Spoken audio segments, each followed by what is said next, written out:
Well guys, it's become abundantly clear that the fear of higher interest rates and the ongoing supply chain constraints have weighed significantly on the valuation of Plug Power stock. But as we all know, these are just short-term headwinds that are going to have very little effect on Plug's long-term path to profitability.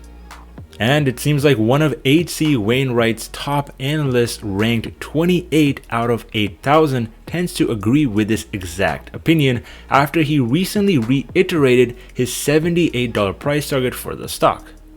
So in this video, I'm going to share this analyst commentary about Plug stock, and at the end, I'll react to a statement from the CEO himself about the company's lucrative green hydrogen opportunity and their path to profitability next year. But before we get into it, guys, make sure to drop me a thumbs up and hit that subscribe button if you haven't already. So first things first, let's analyze the price target reiteration that we saw from Amit Dayal, who is one of the top analysts at a firm in New York called H.C. Wainwright. And as you can see, this is not just any analyst out there. This analyst is ranked 28 out of nearly 8,000 analysts on TipRanks. And on average, his win rate is around 44% with an average return of around 50%. Now, although analyst ratings are not something I personally look into that much while investing in my own companies, this is definitely a very good acknowledgement of Plug Power's amazing accomplishments. As you can see, Dayal has a stock price target of $78, which is typically a 12-month price target for a lot of these analysts on Wall Street. Now, if Plug Power stock does start to go down even more, maybe below $15 over the next few months, that I do think he is going to be forced to cut his price target, because obviously during a 12-month span, it's going to be less likely for the stock to hit his target. But the very interesting thing is that Amit had the same price target back when Plug Power stock was trading in the $26 to $35 region back in the fall of 2021. And so if his thesis about the company's execution ability and margin improvement stayed the same back then there's definitely a very good deal in this stock right now at $17. As you can see, the main thing Dayal mentions is the fact that natural gas price volatility has significantly played into the hands of Plug Power, who is expected to be a green hydrogen fuel provider.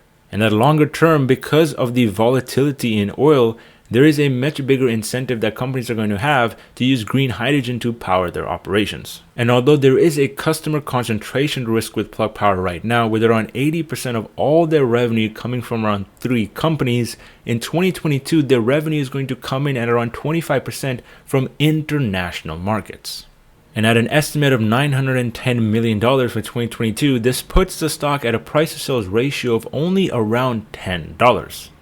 Now, although in a vacuum that valuation might look somewhat rich, if you look into this company's partnerships and leadership in the fuel cell module and green hydrogen industry, it's becoming evidently clear that there is a massive cash flow opportunity going to 2023 for this business as they expand into new markets. Because if they're able to vertically integrate and control all the aspects of the hydrogen supply chain, then they're going to have a significant pricing power over their competitors. But you don't need to just take my word for it. Let's hear Plug Power CEO Andy Marsh himself talk about the green hydrogen and profit opportunity for this company going into the next few years. Is profitability something that's on your mind, Andy, or is this going to be growth and business and client acquisition at any cost? Because earnings in the last quarter still negative. They're about as negative as far as the eye can see in the past. It doesn't seem like that's been a priority, but the market right now has been punishing companies that don't look like they're ready to turn that corner. Do you worry that the timeline's been advanced here at all by what's happening in the market? So when I look at it, Oliver, key to our profitability is really having our green hydrogen network deployed. Our targets are having 7 tons of green hydrogen by the end of this year, over 500 tons by the end of 2024. And green hydrogen significantly changes, I think, as the market knows, our cost of hydrogen, reducing it by more than half. That'll be a big step for really propelling this business. And green hydrogen actually opens up lots of apps for us. Very much what we're doing with Renault in France with Hyliion, very much what we're doing with SK in South Korea for stationary products, and with Fortescue in Australia for electrolyzers. So with Plug, it's full stream ahead, and we feel we're on track for our 2025 targets, which would have our EBITDA of around 20%. So we feel very comfortable about what's going on. And I think when the markets turn, Plug's the stock to buy. And Andy, when you are expanding that energy, when you gave us the quote there about the amount of energy you want to be supplying by certain dates, how is that linearly related to your amount of revenue? Or what is that cost of, is there a certain cost with acquiring new customers? Is it about getting in front of them through advertising? Is it about them having some incentive from their government to get off carbon? Or should we generally think that if Plug Power hits the energy goals by a certain date, its revenues will follow directly with it? Is that an assumption we can make?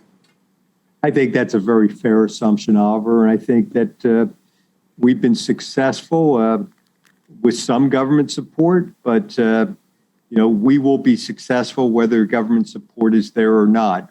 We'll even grow faster if some of the climate provisions, which is strongly supported by the energy states. I mean, I spent time with 3 U.S. senators over a half hour each last week from states that you think about as fossil fuel states, and all of them believe hydrogen is a key to their future. And Plug, quite honestly, being the category king, aligns very, very closely with their goals and ambitions. Okay, looking forward to the earnings. Andy, thanks for jumping on with us beforehand. Appreciate it. Thanks, Oliver. Bye now. Absolutely.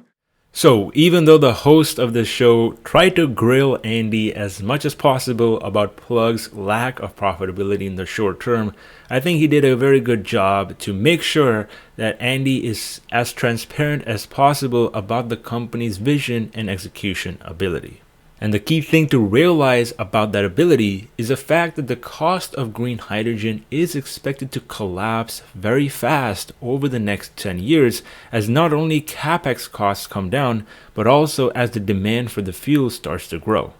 And at under $2 a kilogram, green hydrogen can actually become cost competitive with renewable natural gas and potentially even fossil fuel created natural gas if oil prices stay above $100 a barrel. And this right here is something that people still don't realize about the opportunity about hydrogen, because it's not just a fuel that you can use to power your vehicles, it's a way of converting excess renewable energy into fuel and energy that you can use to power not only your homes, but also your equipment and your vehicles. And on a large scale, this is the only way that continents like Europe can really decentralize their energy production and reduce their dependence on natural gas imports from other countries, all while reducing carbon emissions from dependent coal and oil plants. But anyways, guys, make sure to drop me a thumbs up if you found some value from this video. Let me know down in the comment section below your guys' thoughts on Dial's $78 price target on Plug Power stock, and your opinion on the opportunity behind green hydrogen fuel. And also let me know whether or not you think Plug Power can actually be cash flow positive in 2023. But anyways, guys, I hope you enjoyed this video, and I'll catch you guys in the next one. Take care.